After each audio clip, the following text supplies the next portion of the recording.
Hi weavers, welcome to our channel just imagine novels.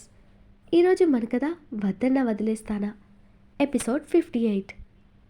హాస్పిటల్లో ప్రతాప్ గారికి తోడుగా తానుంటాను అన్న ప్రదీప్తో, నువ్వు కూడా నాతోనే తిరిగావు కదరా, మరి నీకు రెస్ట్ అవసరం లేదా అని అడిగాడు రుద్ర. నో ప్రాబ్లం రుద్ర, నాకేం అలసట్లేదు, నువ్వు వెళ్ళు అని ప్రదీప్ చెప్పడంతో సరేనని అందరినీ తీసుకుని ఇంటికి స్టార్ట్ అయ్యాడు రుద్ర. కార్ దిగుతున్న శివానీని గుమ్మంలో నుండే చూసిన సురేఖ కార్ దగ్గరకు పరుగున వచ్చి ఆమెని హగ్ చేసుకుంది. నీకేమీ కాలేదు కదా శివాని అని ఆప్యాయంగా అడిగింది సురేఖ ఆమెని. శివాని కూడా ఆవిడ్ని హగ్ చేసుకుని వదులుతూ చిరునవ్వుతో, నాకేం కాలేదు వదినా, నేను బాగున్నాను అంది శివాని. అప్పుడే అక్కడికి వచ్చిన భవానీ శివానీని చూసి ఎద్దేవా చేస్తూ, ఎందుకు బాగుండవు, బాగానే ఉంటావు, నీకోసం మా అన్నయ్య నా మేనల్లుడు హైరాణ పడి రుద్ర నీకోసం దేశాలంటూ వెతుక్కుపోయాడు. ఇక మా అన్నయ్య హాస్పిటల్ బెడ్ ఎక్కాడు. అందుకే అంటారు గొడ్డొచ్చిన వేళ బిడ్డొచ్చిన వేళ అని.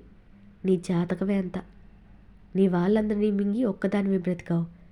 ఇప్పుడు ఇక్కడ మా అందరినీ కూడా మింగేయంది నీకు ఏమీ కాదులే అని ఈసడింపుగా అన్నది భవానీ. రుద్ర ఆమె మాటలకి కోపంగా ముందుకొచ్చి, ఇంకొక్క మాట నా భార్య గురించి నీ నోట వెంటొచ్చిందంటే నీ కొడుకులాగే ఈ ఇంటి నుండి బయటకెళ్తావత్తయ్యా. నేను మా నాన్నలా కాదని నీకు కూడా తెలుసు, అది గుర్తు పెట్టుకుని ఏదైనా మాట్లాడు అని బేస్ వాయిస్తో వార్నింగ్ ఇచ్చాడు. నేను తప్పుగా ఏమన్నాను రుద్ర, ఉన్నమాటేగా అంది అని భవానీ సమర్థింపు అనగానే, ఏం తెలుసని శివాని అంటున్నావు? దాని పేరెంట్స్ని చంపి తనని అనాథగా మారడానికి కారణం నీ ముద్దుల కొడుకే. వాడిని కన్న తల్లిలా మంచిదారిలో పెంచడం నీకు చేత కాలేదు, కానీ నువ్వు మరొకరి గురించి నోటుకొచ్చినట్టు మాటలు పేలుతున్నావు. అది కాదు నష్టజాతకురాలు, నువ్వు నష్టజాతకురాలివి. ఉన్నన్నాళ్ళు కట్టుకున్న వాడిని అత్తమామల్ని కాల్చుకు తిన్నావు. ఇక్కడ చేరాక మా అమ్మని సాధిస్తూ మా నాన్నని ప్రశాంతంగా ఉండనీయలేదు. నీ కొడుకుని కట్టుకున్న పాపానికి రోజు నీ కోడల్ని చంపుకు తింటున్నావు.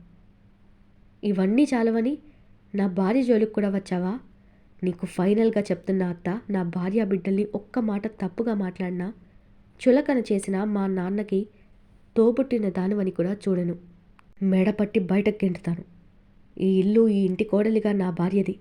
అది దయదలిస్తేనే నువ్వు ఇక్కడ ఉండాలి, లేదా బయటకు పోవాలి. అది గుర్తుపెట్టుకుని నోరు తెరువు అంటూ కోపంగా వార్నింగ్ ఇచ్చాడు రుద్ర. శివాని చేయి పట్టుకుని లోపలికి నడిచాడు రుద్ర. శివానికి రుద్ర మాటలతో మైండ్ బ్లాక్ అవగా అలాగే నిలబడిపోయింది. వాళ్ళందరూ లోపలికి వెళ్ళినా ఆవిడ బయట అలాగే ఉండిపోయింది. లోపలికి వెళ్ళిన తర్వాత సురేఖ శివాని చేతులు పట్టుకుని, నిజంగా వాసు నీ పేరెంట్స్ని చంపాడా అని కన్నీళ్లతో అడిగింది. తన భర్త చెడు అలవాట్లకి లోనై అడ్డదారుల్లో నడుస్తాడని తెలుసు, కానీ హత్యలు చేసేంతలా దిగజారాడని నమ్మలేకపోతుంది సురేఖ. అది అబద్ధమైతే బాగుండు అని ఆమె మనసు పదే పదే కోరుకుంది.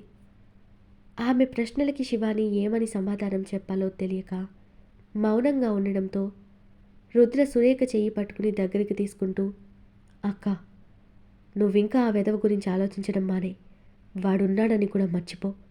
ఇక మీదట వాడి భార్యగా కాదు, నా అక్కగా మాత్రమే నువ్వు ఇక్కడుంటావు. వాడి పేరు కానీ వాడి ఊసు కానీ నువ్వు తీయకు. వాడేంటో కూడా నీకు తెలుసు కదా. అలాంటి వాడిని తలవడం కూడా పాపమే అని సీరియస్గా చెప్పాడు రుద్ర. నేనేం అతని కోసం బాధపడ్డం లేదు తమ్ముడు. నాకు అతని మీద ఏ హోప్ లేదు, కానీ అతని వల్ల ఎంతమంది జీవితాలు నాశనం అయ్యాయనే బాధగా ఉంది. వాడి కడుపున పుట్టిన పాపానికి వాడి పాపాలు ఎక్కడ నా బిడ్డలకి చుట్టుకుంటాయో అని భయం రుద్ర అంది ఏడుస్తూ సురేఖ. అవంతా ఒట్టి మాటలక్క. దేవుడిపైన కసాయివాడా, తప్పొకరు చేస్తే శిక్ష మరొకరు వేయడానికి. పిల్లలకేమీ కాదు. నువ్వు ఇలాంటివి మనసులో నుండి తీసే. ఇక మీదట నువ్వు మాతో వాళ్ళతో సంతోషంగా ఉండు చాలు అని ఓదారుస్తూ చెప్పాడు రుద్ర. అవునదినా, అతనెవరో అనుకుని పిల్లల్ని చూసుకుని హ్యాపీగా ఉండు అని శివాని కూడా చెప్పడంతో సురేఖ కళ్ళు తుడుచుకుని, అలాగే మీరన్నట్టే నేను నా పిల్లల కోసం మీకోసమే బ్రతుకుతానంది సురేఖ. ఆమె నవ్వడంతో అందరూ నార్మల్ అయ్యారు. శివాని, నువ్వు రూమ్కి వెళ్ళి రెస్ట్ తీసుకోండి. కాఫీ రూమ్కి పంపిస్తానంది సురేఖ. రుద్ర పిల్లల కోసం చూస్తూ, అక్క, పిల్లలెక్కడా అని అడిగాడు. వాళ్ళు కిడ్స్ రూమ్లో ఉన్నట్టున్నారు రుద్ర అని సురేఖ చెప్పగానే, శివ, బన్నీని కూడా వాళ్ళ దగ్గర వదులు, కాసేపు ఆడుకుంటాడు. వాడిని నువ్వు ఇలాగే ఎత్తుకుని తిరిగితే వాడు అదే మూడ్లో ఉంటాడు. పిల్లలతో ఉంటే డైవర్ట్ అవుతాడు కాస్త అన్నాడు రుద్ర. వద్దులే రుద్ర, వాడు మళ్ళీ ఏడిస్తే నేను చూడలేను. ఈరోజు నా దగ్గరే ఉండనీలే, కావాలంటే సన్నీ వాళ్ళని నా దగ్గరికే తీసుకొచ్చి ఆడిస్తాను అంది శివాని. సరే, నీ ఇష్టం పద అని రుద్ర భార్య కొడుకుని తీసుకుని రూమ్కి వెళ్తే సురేఖ కిచెన్లోకి వెళ్ళింది. స్నేహ కూడా తమ రూమ్కి వెళ్ళింది. శివాని వాళ్ళ రూమ్లోకి వెళ్ళగానే బన్నీని బెడ్ మీద పడుకోబెట్టి తన పక్కన పడుకుంది శివాని కూడా. నిలబడి వాళ్ళనే చూస్తున్న రుద్రని చూస్తూ, నాన్న, నువ్వు కూడా రా అంటూ తనకి మరోవైపు ప్లేస్ తండ్రి కోసం చూపించాడు బన్నీ. రుద్ర నవ్వి వాడి పక్కన పడుకుని, ఇప్పుడు హ్యాపీనా నీకు అని అడిగాడు బన్నీని. బన్నీ అవును అన్నట్టు తల ఊపి కిలకిలా నవ్వాడు. బాబు తలని చిన్నగా ఢీకొట్టి దగ్గరకు లాక్కుని తమనే చూస్తున్న శివానీని కూడా లాగి ఇద్దరిని తన బాహువుల కింద దాచేశాడు రుద్ర. వాళ్ళకి అతని కౌగిలి అన్నిటికంటే సేఫ్ ప్లేస్లా. తమకి ఇక ఏ భయమూ లేదన్నంత ధైర్యం కలిగింది అతని సమక్షంలో. నాన్న, మరి ఆ బూచోడేమయ్యాడు? నా మమ్మని తీసుకుపోయినందుకు ఆ బూచోడికి పనిష్మెంట్ ఏమిచ్చా అని తన బుజ్జిబుర్రలో పుట్టిన సందేహంతో రుద్రుని అడిగాడు బన్నీ. నీకేం చేయాలనిపించింది ఆ బూచోడు కనబడితే అని తిరిగి క్వశ్చన్ చేశాడు రుద్ర. వెంటనే బన్నీ, నేనా? వాడి పొట్టలో వాడి మొహం మీద డిషుమ్ డిషుమ్ అని నా చేత్తో గట్టి పంచిచ్చేవాడిని అంటూ తన చెట్టి పిడికిల్ని ముందుకు పెట్టి యాక్షన్ చేసి చూపించాడు బన్నీ. బన్నీ యాక్షన్ ముద్దుగా అనిపించి గట్టిగా రుద్ర నవ్వుతుంటే శివాని చిరకోపంగా, వాడిలో ఈ రౌడీ లక్షణాలన్నీ తమరివే, అందుకే కదా అంతలా మురిసిపోతున్నా అని దెప్పింది శివాని రుద్రని. అవునే, నా యాటిట్యూడే వాడిది కూడా, అయితే ఏంటంట అని పొగరుగా చెప్తూ శివాని నుడికించాడు రుద్ర. అలా అడిగితే ఏం చెప్పగలం? అంతా మీ ఇష్టారాజ్యం, మమ్మల్ని నోరు తెరవనిస్తారా ఏంటి అంది పెదవి విరుస్తూ శివాని. రుద్ర నవ్వుతూ శివానీని తనకి మరింత దగ్గరగా లాక్కుని, ఓ ఏడవకే, నీకు నేను నా కొడుకు అంటే ఎంత ఇష్టమో మాకు తెలుసు. నీకు మా యాటిట్యూడ్ బాగా నచ్చుతుందని కూడా తెలుసు. నువ్వు పైకే బెట్టు చేయడం ఆపు అంటూ తన నుదుటన ముద్దు పెట్టాడు రుద్ర. బన్నీ కూడా లేచి శివాని బొగ్గు మీద ముద్దు పెట్టి, మమ్మ, నువ్వు నేను ఎప్పుడూ ఒక జట్టు కదా, ఇక్కడి నుంచి మనలో నాన్నను కూడా కలుపుకుందాము ప్లీజ్, నాకు నాన్న కూడా కావాలి అని క్యూట్గా అడిగాడు. రుద్ర నవ్వుతూ, మీ అమ్మ నన్ను ఎప్పుడో మీ జట్టులో కలిపేసుకుంది నాన్న, నువ్వు అడగాల్సిన పని లేదు. నీకేం కావాలో మీ అమ్మకి తప్ప ఎవరికి బాగా తెలుసు చెప్పు. నీకోసం కావాలంటే ఆ దేవుడికి కూడా ఎదురు నిలబడగలదు అంటూ శివానీని ప్రేమగా చూస్తూ చెప్పి బన్నీని తన ఒడిలో పెట్టుకున్నాడు రుద్ర. మా అమ్మ, నాన్న చెప్పినట్టు నీకు నేనంటే అందరికంటే ఎక్కువ ఇష్టం కదా అని క్యూట్గా అడిగాడు బన్నీ. శివాని నవ్వి, ఏ అమ్మకైనా తన బిడ్డంటే ఇష్టం ఉండకుండా ఉంటుందా? నేను అంతే బంగారం. ఆ యశోదకి చిన్ని కృష్ణయ్య అంటే ఎందుకంత ఇష్టమంటే ఏం చెప్తుంది? నేను అంతే అని చెప్తూ బన్నీని ముద్దు చేసింది శివాని. బయట భవానీ రుద్ర మాటలకి షాక్ నుండి ఎప్పటికో తేరుకుని, వాసు ఎందుకు అలాంటి పని చేశాడు? రుద్ర చెప్పింది నిజమా? వాసు నిజంగానే శివాని పేరెంట్స్ని చంపాడా అని ఆలోచిస్తూ అక్కడే ఉండిపోయింది. నైట్ అయినా ఆమె ఆలోచనలు ఆగలేదు. స్నేహ రూమ్లోకి వచ్చి ఫ్రెష్ అయి కాఫీ తాగి ప్రదీప్ కోసం నైట్ డిన్నర్ డ్రైవర్తో పంపించి అతనికి ఫోన్ చేసి, మీకోసం బాక్స్ పంపాను, తినండి అని చెప్పింది స్నేహ. ఎందుకు? ఇక్కడే ఏదో ఒకటి తినేవాడిని కదా స్నేహ అని మొహమాటంగా అన్నాడు ప్రదీప్. మీరు చేసిన హెల్ప్కి ఇదేమీ ఎక్కువ కాదు. మాకు శ్రమ కూడా ఏమీ లేదు. బాధ్యతతో పంపాను, తినండి, గుడ్ నైట్ అని చెప్పి ఫోన్ కట్ చేసింది స్నేహ. ఏంటి తను ఈ మధ్య నాతో ఇలా మాట్లాడుతుంది? ముందులా కాకుండా గౌరవం ఇస్తుంది. కానీ నాకెందుకు తను అలా ఉండడం నచ్చడం లేదు అని ఆలోచిస్తూ ఉండిపోయాడు అలాగే ప్రదీప్. నైట్ డిన్నర్ తర్వాత చల్లగాలికి పిల్లల ముగ్గురిని శివాని, రుద్ర గార్డెన్లో ఆడిస్తూ కాసేపు అక్కడే ఉండి నిద్రకొస్తున్న పిల్లల మొహం చూసి ఇక ఆడింది చాలు, పదండి పడుకుందామంటూ అందరినీ తీసుకుని శివాని, రుద్ర లోపలికొచ్చారు. రుద్రకి బన్నీకి పాలు తీసుకుని వచ్చిన శివాని ఇంకా బెడ్ మీద బన్నీని ఆడిస్తూ నవ్విస్తున్న రుద్రని చూసి మీ ఆటలాపి పాలు తాగి పడుకోండి అంది. రుద్ర ఒక గ్లాస్ తీసుకుని తాగుతూ బన్నీని ఒడిలో కూర్చోబెట్టుకుని పాలు తాగిస్తున్న శివానీనే చూస్తూ ఉంటాడు. బాబు పాలు తాగడం అవగానే వాడి మూతి తుడిచి ఇక పడుకో కన్నయ్య, రేపటి నుంచి నువ్వు సన్నీ వాళ్ళతో పాటు స్కూల్కి వెళ్ళాలి కదా, మార్నింగ్ త్వరగా లేవాలంటే ఇప్పుడు త్వరగా పడుకోవాలి అంది శివాని. సరే అన్నట్టు బుద్ధిగా తలూపి పడుకున్నాడు బన్నీ. రుద్ర తను సగం తాగిన పాలు శివానీకిచ్చి తాగన్నట్టు చూశాడు. శివాని సైలెంట్గా ఆ పాలు తాగి గ్లాస్ పక్కన పెట్టి పడుకుంటూ లైట్ ఉంటే బాబు నిద్రపోడు, ఆపే రుద్ర అంది శివాని. రుద్ర బెడ్ లైట్ వేసి లైట్ ఆపేసి బన్నీని తన మీద పడుకోబెట్టుకుని జోకొడుతుంటే వాడు త్వరగా నిద్రపోయాడు. బన్నీ మీద చేయి వేసి పడుకున్న శివాని వైపు చూసి ఆమెని కూడా దగ్గరకు లాక్కుని తన నుదుటిన ముద్దు పెట్టి గుడ్ నైట్ అన్నాడు రుద్ర. శివాని నవ్వి గుడ్ నైట్ అంది. ఇద్దరూ చాలా రోజుల తర్వాత ప్రశాంతంగా నిద్రపోయారు. ఎప్పటిలా ఉదయం బన్నీని రెడీ చేసి రుద్రకి కూడా కావాల్సినవి చూసింది శివాని. ఆమె తన భార్యగా మారకముందు రుద్ర ఆర్డర్తో తన పనులు చేసేది, కానీ శివాని అప్పుడు తప్పక రుద్రని తిట్టుకుంటూ కోపంతో కసితో అతని పనులు చేసేది. ఇప్పుడు అతని మీద ఇష్టం, ప్రేమ, బాధ్యతతో పరిపూర్ణమైన భార్యలా అన్నీ సమకూరుస్తుంది శివాని.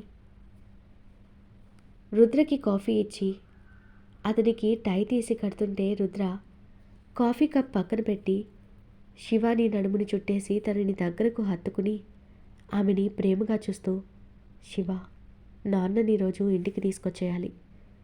ఆయన పూర్తిగా కోలుకున్న తర్వాత మనం హనీమూన్కి వెళ్దామా అని శివాని బుగ్గని వేలితో స్మూత్గా రాస్తూ హస్కీగా అడిగాడు రుద్ర. శివాని రుద్ర చేయి డైరెక్ట్గా తన నడుముకి తాగుతుంటే ఒళ్ళంతా చిరుచెమటలు పట్టాయి. అది చాలదన్నట్టు రుద్ర అల్లరి మాటలకి అతని ఇంటెన్స్గా చూస్తుంటే సిగ్గుతో శివాని రుద్రని చూడలేక కళ్ళు వాల్చేసి చిన్నగా వదులు రుద్ర అంది. వదలాలని లేదు అంటూ నడుము మీద చేయిని కాస్త జరుపుతూ నీ నడుమేంటి మరి ఇంత స్మూత్గా ఉంది, అక్కడి నుండి నా చెయ్యి వెనక్కి రానంటుంది అని బ్రీత్ టోన్తో చెప్తూ చిన్నగా తన నడుముని నలిపి వదిలాడు రుద్ర. నొప్పికి అని చిన్నగా సౌండ్ చేసి చురుగ్గా రుద్రని చూసింది శివాని. నాదేం తప్పలేదు, అదే నన్ను టెంప్ట్ చేసింది, నేను ఇన్నోసెంట్ అన్నాడు రుద్ర నవ్వుతూ. అతని నవ్వుకి అలాగే చూస్తూ ఉండిపోయింది శివాని. ఓయ్ టై కట్టు, నా కొడుకుకి లేట్ అవుతుంది స్కూల్కి అన్నాడు వెనుక నుండి బన్నీ రావడం చూసి ప్లేట్ ఫిరాయిస్తూ రుద్ర.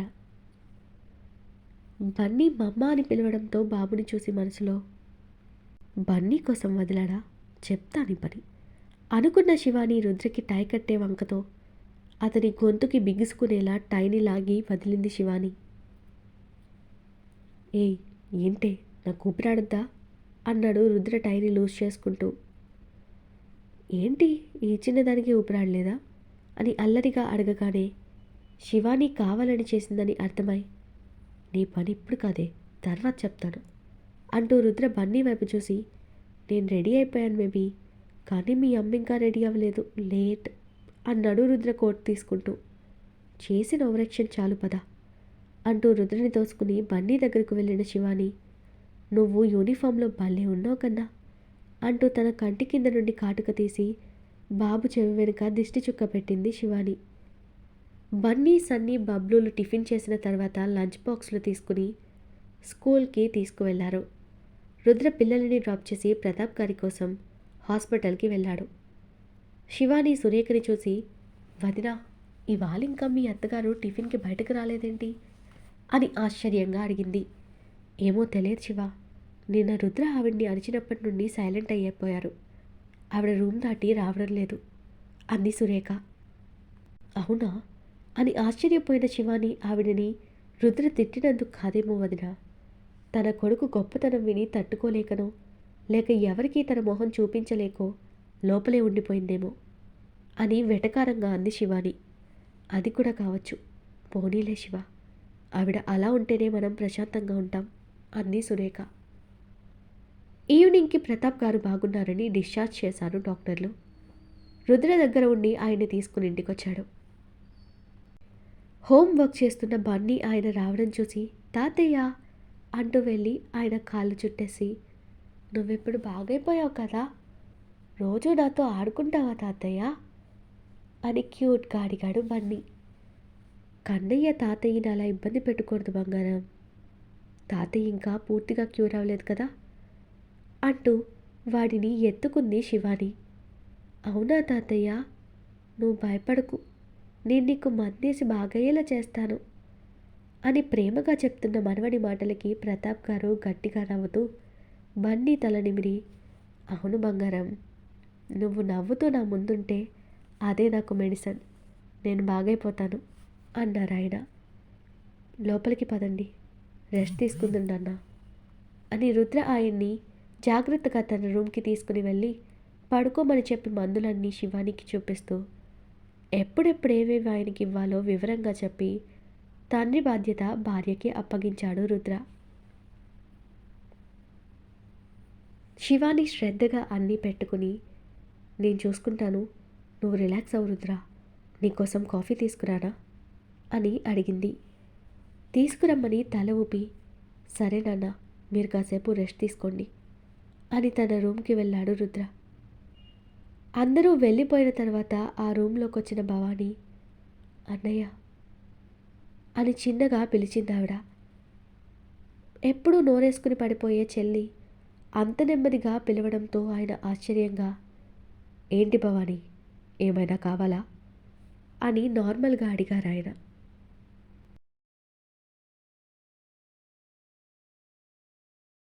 ఈరోజు మన కథ ఇక్కడితో కంప్లీట్ అయింది.